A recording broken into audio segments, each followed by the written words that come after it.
The production of this video was made possible by donors to the Orchestration Online Patreon initiative. Please consider adding your support to the creation of free educational internet resources by visiting our Patreon page linked below.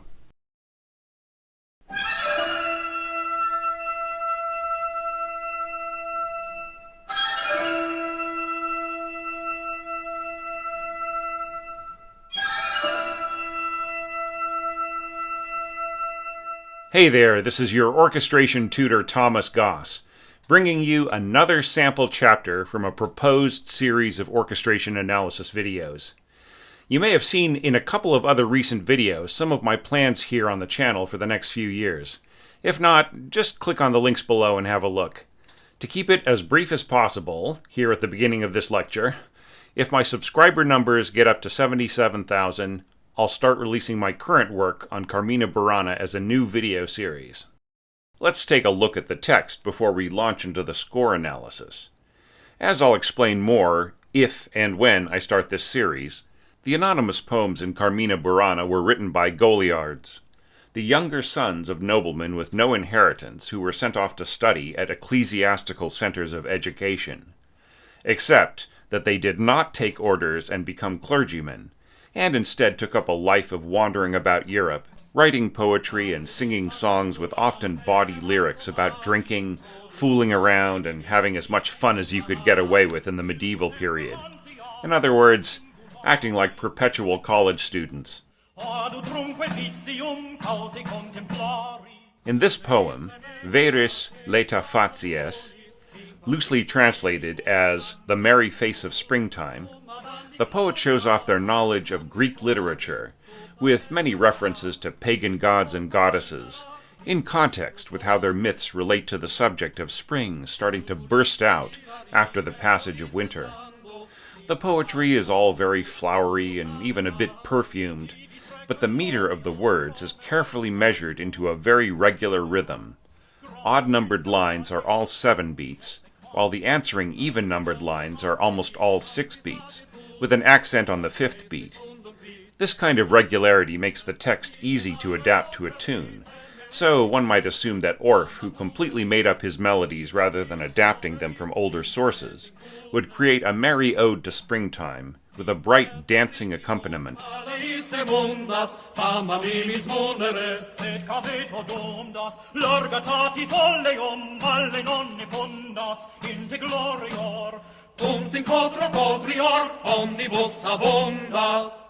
Not in the slightest, as we see on the first page of score.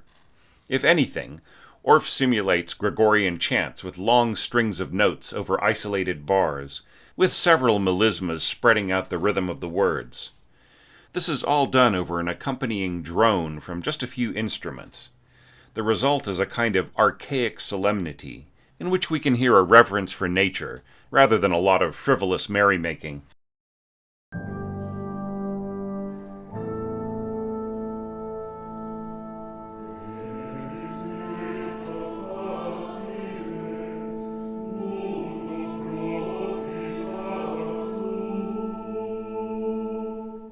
As we'll see when I release more videos in this series, Carmina Burana adopts a similar approach to that of Holst and the Planets. Each song has its own lineup of instruments, as if it were a different orchestral subset, only occasionally bursting out into full-blown tutis. Here in Veris, Leta, Facies, the complement of instruments is quite spare, even harshly stripped down.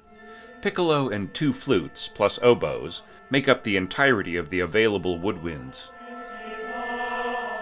The brass are restricted to 3 individual instruments: 4th horn, 1st trumpet, and 1st trombone. Percussion is in evidence, but mostly used to add a little touch of emphasis here and there, with timpani, xylophone, and triangle. Notice the marking coro piccolo, denoting a smaller group of singers from within each section of the larger choir. Finally, below, there are no strings whatsoever. Rather, we see a triple ensemble of keyboardists playing 2 pianos and a celesta. One final note to help you understand what's going on here is the somewhat modernist-looking time signatures sitting above the staves along with system text, instead of within each staff as is the standard. To add to the complexity, Orff treats the half note, or minim, as the basic quantity of duration, then gives those durations multipliers and dots, etc. to help them make sense. So the first time signature, 2/dotted half note, is the same thing as 6/4 time. 3/dotted half note equals 9/4 time. 1/half note is, of course, 2/4 time. In those long wandering vocal bars, Orff marks 8/dotted half note, which one might interpret as 24/4 time, or perhaps 12/2. The duration for a single held note in 12/2 would be a dotted longa, getting very medieval, but Orff simply supplies a dotted brev on these bars for his brass players and pianists, with the marking CP, in other words, colla parte, essentially follow the choir's part. With all of that introduction out of the way, we can finally take a look at Orff's simple yet beautifully effective scoring. Starting with this bracing slap in the face of sound, the emulation of birds crying in winds and first piano. Orff plays by his own rules of ancient musical approaches, and devises a bird call in E Phrygian, with the second step of the mode up a minor second on F, from the root of E. The piercing qualities are enhanced by a triple octave, piccolo on top, skirting its altissimo register at fortissimo, flutes a due in the middle, but with the same pressure on their upper range, and oboes below in a very optimal register that colors the flutes in piccolo above with intense overtones, especially with their more direct trumpet-like tone in unison. The first piano part is scored in a way that spreads the notes across both hands, and supports higher and lower octaves of the winds, while adding the punch of hammered articulation. Add to this the tremolo rolls on xylophone and the jolting grace notes of the second piano part, and Orff ends up with unforgettable flurries of sound that stay in the listener's mind, even though these 3 bars are their only appearance in the entire hour-long oratorio.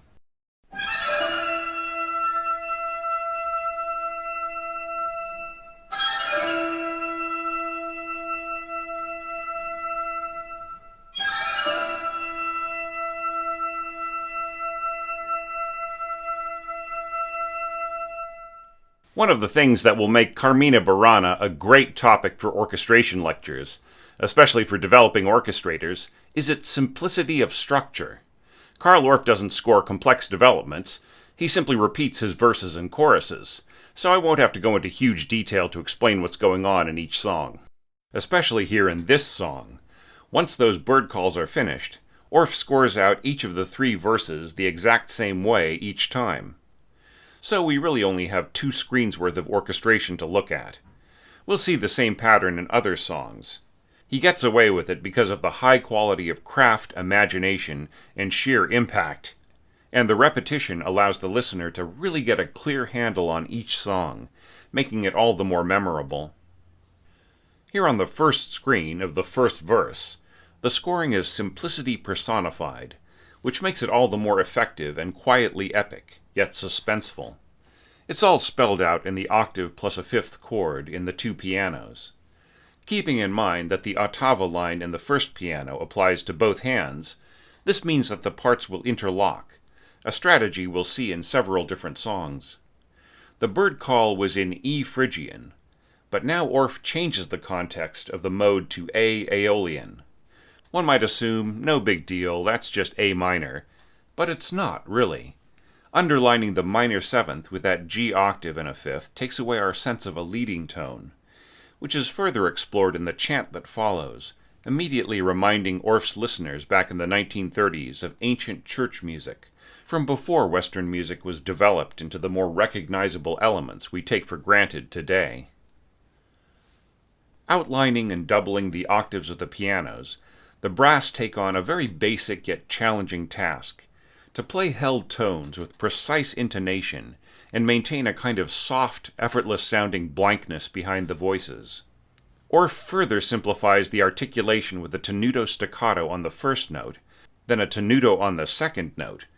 In other words, a simple on and off of the tone without any articulation shaping. The brass play a stack of octaves with first trumpet above on sounding G, then A, above middle C, the same pitches an octave lower on first trombone, and then at the very bottom, probably the most challenging of all, fourth horn plays the same pitches 2 octaves below first trumpet. I've recently released a tip about exposed, unaccompanied low horn scoring, and this is a perfect example of such an approach. Except for the punctuation of 2 soft timpani strokes and the quickly decaying tone of the pianos, that low fourth horn has no cushion, no frame of reference for their extended tone. They must define the intonation of that triple octave for the trumpet and trombone above, and provide the overtones to lock into, so that all 3 players can maintain the soft background for the choir. It's the kind of scoring that might seem ever so simple for a keyboard-based composer with a DAW or a notation app. But there are real consequences of focus and breath maintenance for the brass players here.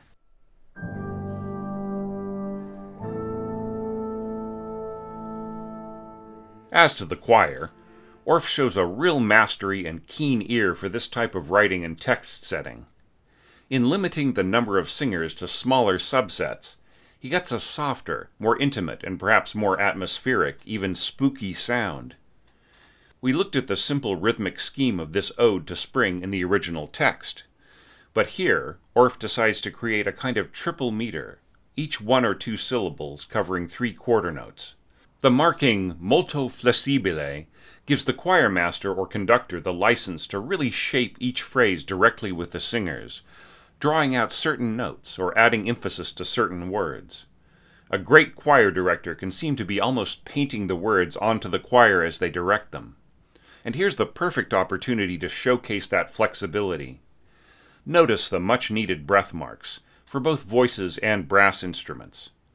As to the melody itself, Orff has scored it for basses and contraltos, starting on the low root A of the Aeolian mode.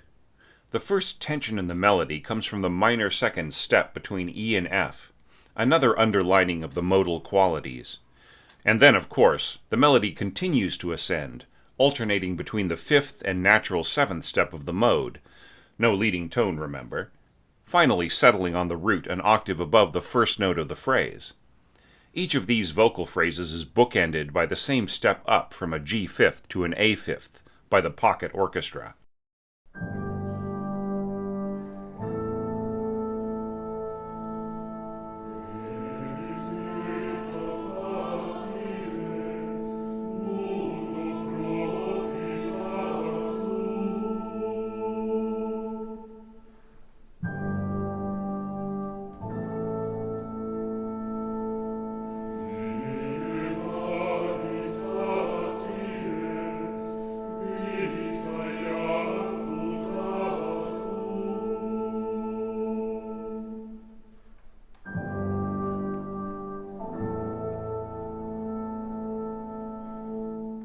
On the next screen, we see the choral parts trade off, starting on the same ending note of A in the last phrase to sopranos and tenors.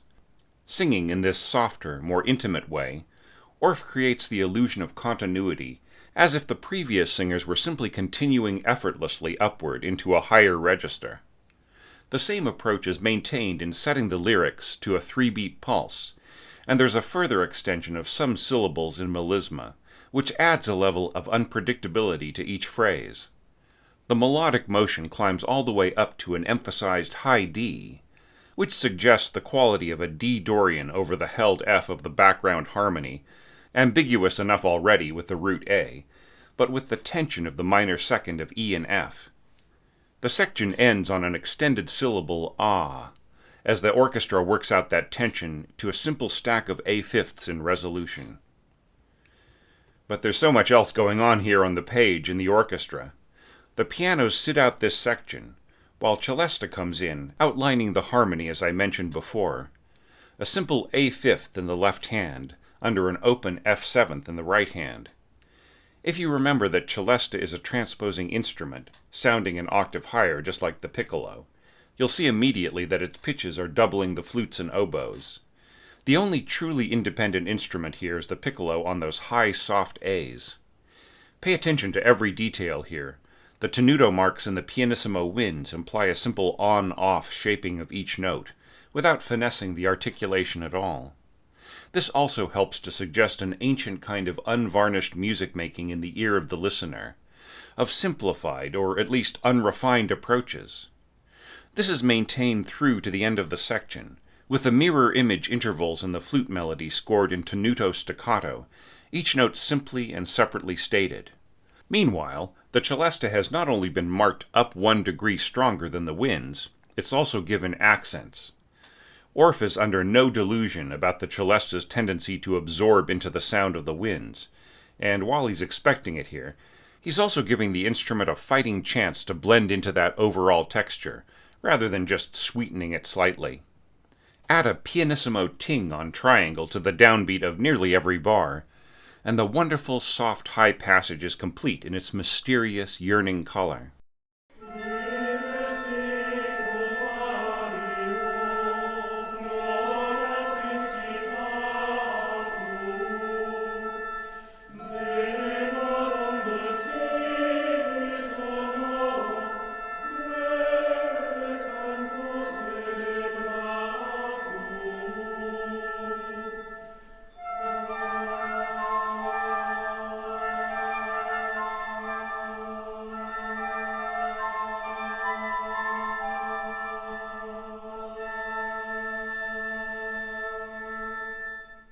From here, the next 2 verses are essentially carbon copies of the first verse that we just looked at. I've opened out each verse into its own individual screen. The only real difference occurs in the final verse, in which Orff increases the dynamic weight slightly. We see mezzo forte markings in the keyboard parts, piano markings rather than pianissimo in the winds and brass. The choir is likewise marked up a notch from its previous dynamics. It's perhaps an invitation for everyone to warm up a little, to push into the music with a tiny bit more force, just like the coming spring to which this is an invocation. But I've noticed in many interpretations that players and choir usually continue to hold back a bit, not making much difference in dynamic or timbral quality.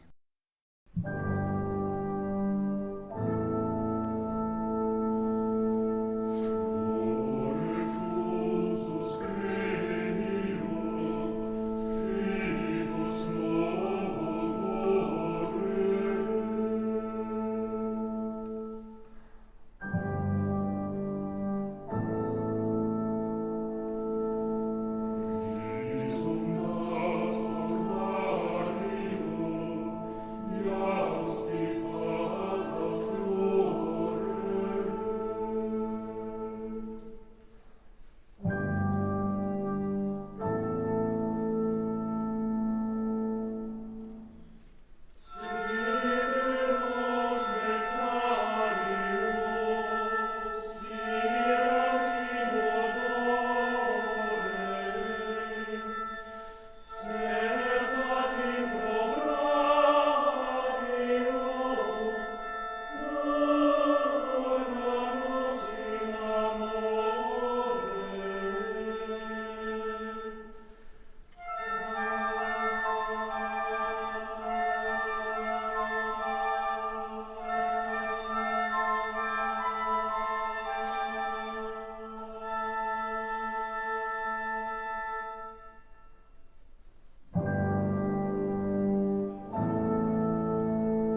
So that's my look at just one of the most simply scored numbers from Carmina Burana. I was raised on this music, and every bar of it is saturated into my bones, it seems like. I'd love to look through the whole piece with you, song by song, from the titanic opening of O Fortuna to the drunken antics of In Taberna, all the way to the apotheosis of romantic love, Blanciflor et Helena. There are so many useful orchestration lessons, not to mention great humor and dramatic exposition, in the songs of this epic work. It would be a huge privilege and a joy to bring that all to you in a new series. All I need is around 5,000 more subscribers here on YouTube. Then I can be sure that the videos are reaching the orchestrators who want to share this journey with me. It's all up to you.